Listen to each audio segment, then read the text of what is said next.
Hello friends, welcome back to my channel Jeevda's Diary. இன்னைக்கு நம்ம Sunday cooking vlog பார்க்க போறோம். இன்னைக்கு breakfast and lunchக்கு நாங்க என்னென்ன ரெசிபி செஞ்சோங்கறத இந்த வீடியோல நான் ஃபுல்லா ஷேர் பண்ணிக்க போறேன். breakfastக்கு சேமியா கிச்சடி அப்புறம் தேங்காய் சட்னி. இது கூட லஞ்சுக்கு மீன் குழம்பு, தக்காளி ரசம், மீன் வறுவல் இது எல்லாமே நாங்க எப்படி ஈஸியா டேஸ்டா செஞ்சோங்கறத இந்த வீடியோல ஃபுல்லா பார்க்கலாம். வாங்க இப்போ நம்ம வீடியோக்குள்ள போயிடலாம். breakfastக்கு இந்த சேமியா எடுத்து வச்சிருக்கோம். இது கூட ஒரு கேரட்டை கட் பண்ணி வச்சிருக்கோம், தக்காளி, கருவேப்பிலை, ஒரு மீடியம் சைஸ் வெங்காயம், அப்புறம் 2 பச்சை மிளகாய், அப்புறம் ஒரு துண்டு இஞ்சி சின்ன சின்னதாக கட் பண்ணி இதெல்லாமே ரெடியாக எடுத்து வச்சிருக்கோம். இப்போ நம்ம சேமியா செய்ய ஆரம்பிச்சிடலாம். அதுக்கு ஒரு வாணலில் ஒரு 2 டேபிள் ஸ்பூன் எண்ணெய் சேர்த்துக்கோங்க. எண்ணெய் சூடான பிறகு 1 டேபிள் ஸ்பூன் கடுகு சேர்த்துக்கோங்க. கடுகு நல்லா பொரிஞ்சதும் இதில் 1 டேபிள் ஸ்பூன் உளுத்தம் பருப்பு, அப்புறம் 1 டேபிள் ஸ்பூன் கடலைப்பருப்பு சேர்த்துக்கோங்க. இது கூடவே ஒரு 4-5 முந்திரி சேர்த்துக்கோங்க. இது எல்லாமே இப்போ நல்லா பொன்னிறம் ஆகிற வரைக்கும் ஒரு 2-3 நிமிஷம் நல்லா வறுத்துக்கோங்க. இப்போ இதில் ஒரு கொத்து கருவேப்பிலை சேர்த்துக்கோங்க. இது கூடவே நம்ம அரைஞ்சி வச்சு வெங்காயத்தை சேர்த்துடலாம்.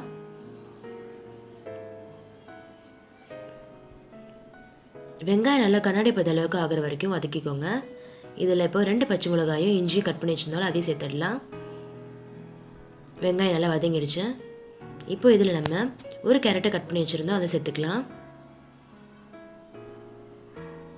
கேரட் எண்ணெயிலே நல்லா வதங்கினா நல்லா டேஸ்ட்டாக இருக்கும். இப்போ இதில் 1 டேபிள் ஸ்பூன் உப்பு சேர்த்துக்கலாம். உப்பு நீங்கள் தேவைக்கேற்ப சேர்த்துக்கோங்க. உப்பு கம்மியாக இருந்தால் கடைசியாக கூட சேர்த்துக்கலாம். இப்போ நல்லா வதக்கிட்டு ஒரு தக்காளியாக கட் பண்ணி வச்சுருக்கோம், அதை சேர்த்துக்கலாம். தக்காளி நல்லா வதங்குற வரைக்கும் ஒரு 2-3 நிமிஷம் நல்லா வதக்கிக்கோங்க. இப்போ இதில் நான் தண்ணி சேர்த்துக்க போகிறேன். இன்றைக்கி நான் எடுத்து வச்ச சேமியா இந்த கிளாஸால் 1.5 கிளாஸ் அளவுக்கு வரும். அதுக்கு நான் 1.5 கிளாஸ் ஈக்குவலாக சேர்த்துக்கிறேன். நீங்கள் 1.5லேருந்து 2 கிளாஸ் அளவுக்கு தண்ணி சேர்த்துக்கலாம். அதுக்கு மேலே சேர்த்துட்டிங்கன்னா ரொம்ப குழக்குழன்னு வந்துடும். 1:1 ரேஷியோவில் சேர்த்திங்கன்னா நல்லா உதிரி உதிரியாக நமக்கு கிடைக்கும். இப்போ சேமியாவை சேர்த்துட்டு நல்லா கிளறி விட்டுக்கோங்க.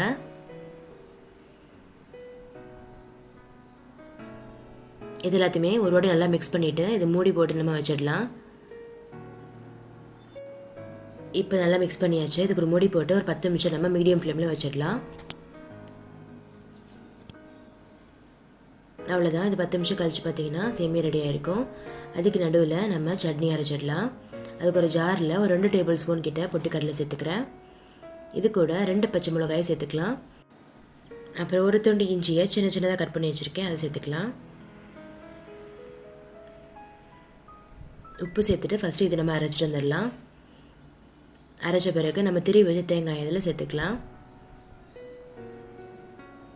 அவ்வளோதான், நம்மளோட தேங்காய் சட்னி ரெடி ஆகிடுச்சு. ரொம்ப பேஸ்ட்டாக அரைக்காமல் இந்த மாதிரி குறைன்னு அரைச்சி எடுத்துக்கோங்க. அப்போ சேமியாக்கு சாப்பிடும்போது நல்லாயிருக்கும். இப்போ இதுக்கு நம்ம தாளிப்பு கொடுத்துடலாம்.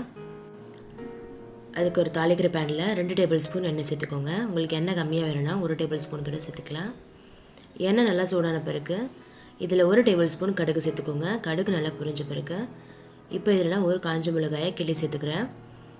உங்களுக்கு காரம் அதுவே கரெக்டாக இருக்குன்னா நீங்கள் இதை ஸ்கிப் பண்ணிக்கலாம். இப்போ இதில் ஒரு கொத்து கருவேப்பிலை சேர்த்துக்கலாம்.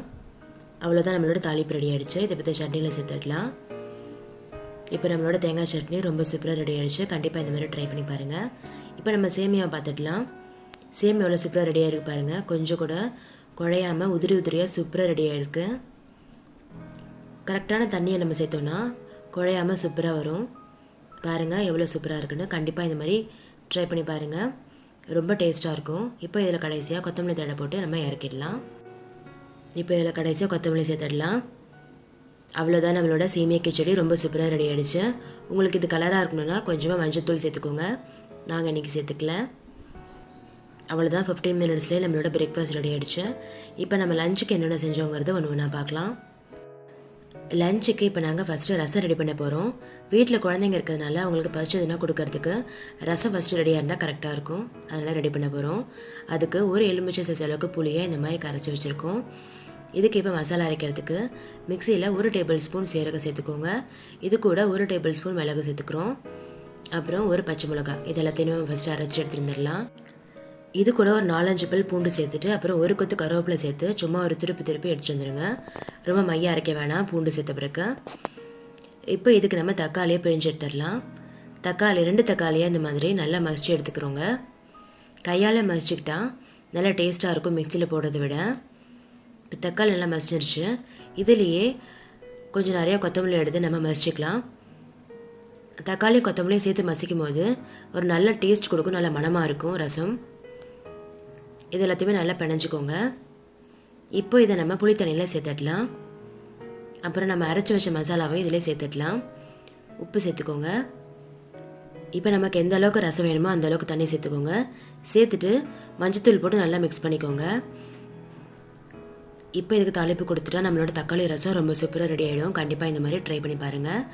அதுக்கு ஒரு வானலில் 2 டேபிள் ஸ்பூன் எண்ணெய் சேர்த்துட்டு அப்புறம் கொஞ்சமாக நெய் சேர்த்துக்கிறேன். நெய் சேர்த்துட்டா ரசம் நல்லா டேஸ்ட்டாக இருக்கும். இப்போ இதில் 1 டேபிள் ஸ்பூன் கடுகு உளுத்தம் பருப்பு, இது நல்லா பொரிஞ்ச பிறகு ஒரு 1 டீஸ்பூன் வெந்தயம் சேர்த்துக்கோங்க. ரசத்துக்கு வெந்தயம் நல்ல ஒரு மனம் கொடுக்கும், பட் ரொம்ப கருக விட்டுறாதீங்க. லைட்டாக பொன்னேரம் ஆனதும் இதில் 2 காஞ்ச மிளகாயை சேர்த்துக்கிறோம். இப்போ இதில் ஒரு 4 பல் பூண்டை தட்டி சேர்த்துக்கோங்க. தட்டி சேர்த்துட்டு எண்ணெயில் வதக்கும் போது ரசம் ரொம்ப மணமாக இருக்கும். அப்புறம் உங்கள் தேவைக்கேற்ப கருவேப்பிலை சேர்த்துக்கோங்க.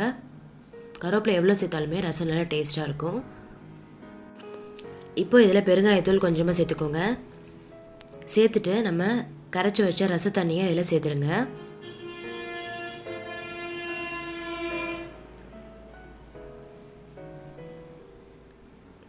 கடைசியாக கொஞ்சமாக தண்ணி அலசி சேர்த்துக்கோங்க. ரொம்ப கம்மியாக, நிறைய சேர்க்க வேணாம், நம்ம கரெக்டாக மிக்ஸ் பண்ணி வச்சுருக்கோம் அதனால். இப்போ இது ஒரு கொதி வந்ததும் நம்மளோட ரசம் ரெடி ஆகிடும்.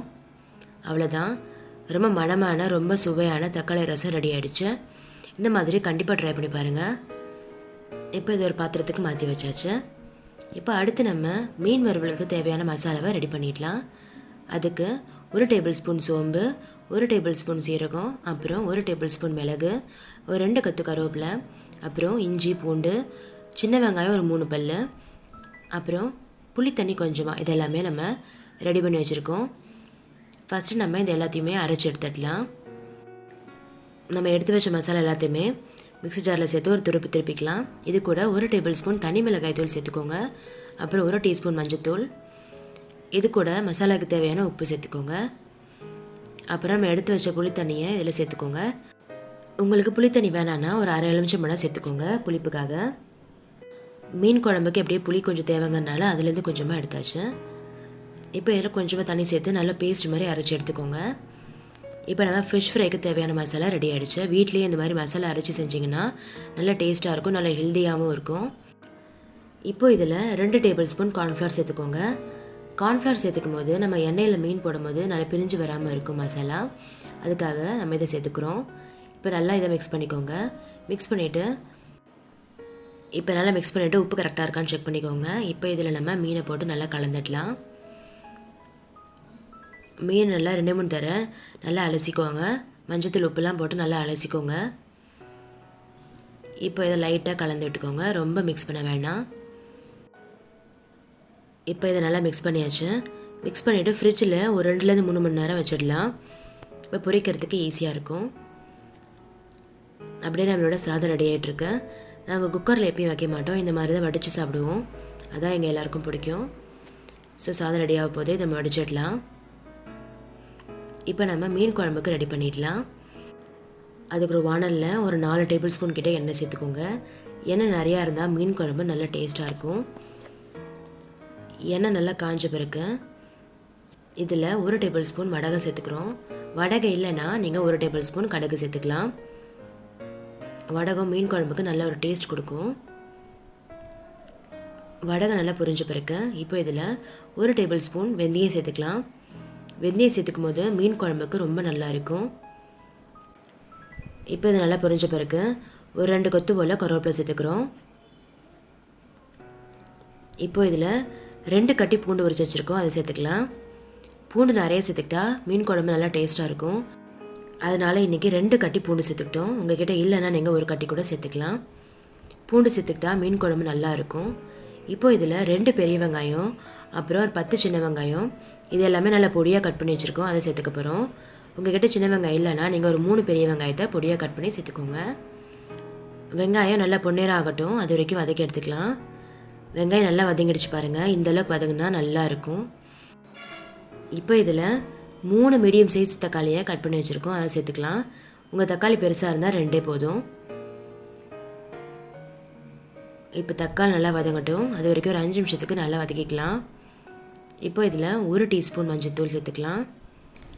அப்புறம் இதில் 2 டேபிள் ஸ்பூன் வீட்டில் அரைச்ச குழம்பு மிளகாய் தூள் சேர்த்துக்கிறோம். உங்கள்கிட்ட வீட்டில் அரைச்ச குழம்பு மிளகாய் தூள் இல்லைன்னா 2 டேபிள் ஸ்பூன் தனி மிளகாய் தூள் அப்புறம் 2 டேபிள் ஸ்பூன் கொத்தமல்லி தூள் சேர்த்துக்கோங்க. இப்போ இது எல்லாத்தையுமே நல்லா மிக்ஸ் பண்ணிக்கலாம். இப்போது ஒரு பெரிய எலுமிச்சை சைஸ் அளவுக்கு இந்த அளவுக்கு புளி எடுத்து நல்லா கரைச்சி இந்த மாதிரி வச்சுருக்கோம். இந்த மாதிரி தண்ணி ரெடி பண்ணி வச்சுக்கோங்க.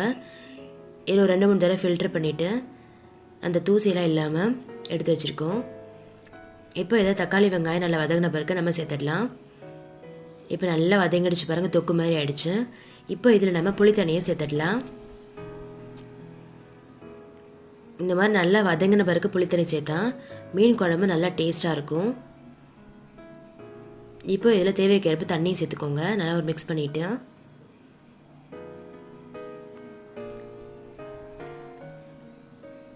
இப்போ உங்களுக்கு எந்த அளவுக்கு குழம்பு நீங்கள் கூட்டி வைக்கணுமோ அந்த அளவுக்கு தண்ணி சேர்த்துக்கோங்க, நடுவில் சேர்க்க வேண்டாம்.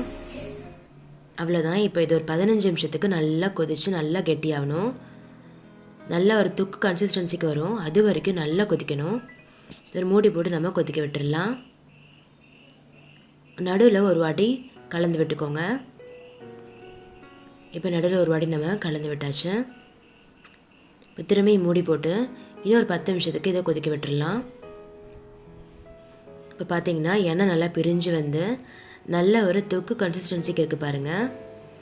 இந்த மாதிரி ஆன பிறகு மீன் போட்டால் தான் மீன் குழம்பு நல்லா டேஸ்ட்டாக இருக்கும். எப்பயுமே இந்த மாதிரி ஆன பிறகு மீனை போட்டு பாருங்கள், குழம்பு ரொம்ப சுவையாக இருக்கும். கண்டிப்பாக இதை ட்ரை பண்ணி பாருங்கள். இன்றைக்கி நாங்கள் நெத்திலி மீன் குழம்பு செய்கிறோம். இந்த பேஸில் நீங்கள் எந்த மீன் வேணாலும் சேர்க்கலாம், சங்கரா மத்தி எது வேணாலும் நல்லா டேஸ்ட்டாக இருக்கும். இப்போ மீனை ஒரு 2-3 தடவை நல்லா அலசிட்டு நல்ல தண்ணிலையும் ஒரு வாட்டி நல்லா அலசிட்டு அதுக்கப்புறம் நம்ம குழம்புல சேர்த்துடலாம். நல்லா வாஷ் பண்ணிவிட்டு சேர்த்துக்கோங்க. சேர்த்துட்டு ரொம்ப கிளறி விடாதீங்க, லைட்டாக ஒரு வாட்டி சும்மா கிளறி விடுங்க, இல்லைன்னா மீன் உடஞ்சிரும். மீன் சேர்த்துட்டு எப்பவுமே ரொம்ப கிளறக்கூடாது. அவ்வளோதான், லைட்டாக இந்த மாதிரி ஒரு மிக்ஸ் கொடுத்துட்டு மூடி போட்டு ஒரு 2-3 நிமிஷம் வச்சுருங்க. ரொம்ப நேரம் மீன் வந்து கொதிக்கக்கூடாது, அப்புறம் உடஞ்சிடும். அவ்வளோதான், 5 நிமிஷம் கழித்து பார்த்தா நம்மளோட மீன் குழம்பு ரொம்ப சூப்பராக ரெடி ஆகிடுச்சு. இது லைட்டாக ஒரு வாட்டி கிளறி விட்டுக்கோங்க, ரொம்ப கிளற வேண்டாம், மீன் அப்புறம் உடஞ்சிரும். இப்போ பார்த்தீங்கன்னா நல்லா கெட்டியாக நல்ல எண்ணெய் நல்லா பிரிஞ்சு வந்து குழம்பு நல்லா சூப்பராக ரெடியாக இருக்குது பாருங்கள். இந்த மாதிரி மீன் குழம்பு செஞ்சு பார்த்திங்கன்னா ரொம்ப டேஸ்ட்டாக இருக்கும். அவ்வளோதான், இப்போ நம்மளோட மீன் குழம்பு ரெடி ஆகிடுச்சு. இந்த மாதிரி செஞ்சு பார்த்து எப்படி இருந்துச்சுன்னா கமெண்ட் பாக்ஸில் கமெண்ட் பண்ணுங்கள். இப்போ நம்ம மீன் ஃப்ரையும் ரெடி ஆகிடுச்சு. மீன் வறுத்த வீடியோ வந்து மிஸ் ஆகிடுச்சு, அதனால் வறுத்தது மட்டும் நான் காட்டுறேன். சும்மா 2-3 நெத்திலி மீனும் சேர்த்து ஃப்ரை பண்ணிக்கிட்டோம். அவ்வளோதான், இப்போ நம்மளோட லஞ்ச் ரெடி ஆகிடுச்சு. மீன் குழம்பு, மீன் வறுவல், ரசம் இது எல்லாத்தையுமே நல்ல ஒரு பொடி பிடிச்சாச்சு. கண்டிப்பாக இந்த வீடியோ உங்களுக்கு பிடிச்சிருக்கும் நம்புகிறேன். இந்த வீடியோ உங்களுக்கு பிடிச்சிருந்துச்சுன்னா ஜீவிதா ஸ்டைரிக்கு சப்ஸ்கிரைப் பண்ணிக்கோங்க, லைக் பண்ணுங்கள், ஷேர் பண்ணுங்கள். அப்படியே பக்கத்தில் இருக்க பெல் ஐக்கான் ப்ரெஸ் பண்ணிவிடுங்க, அப்போ தான் என்னோடய வீடியோஸ் உங்களுக்கு நெக்ஸ்ட் வரும். இந்த மாதிரி நல்ல வீடியோட அடுத்து சந்திக்கிறேன். அது வரைக்கும் தேங்க்ஸ் ஃபார் வாட்சிங். டாடா.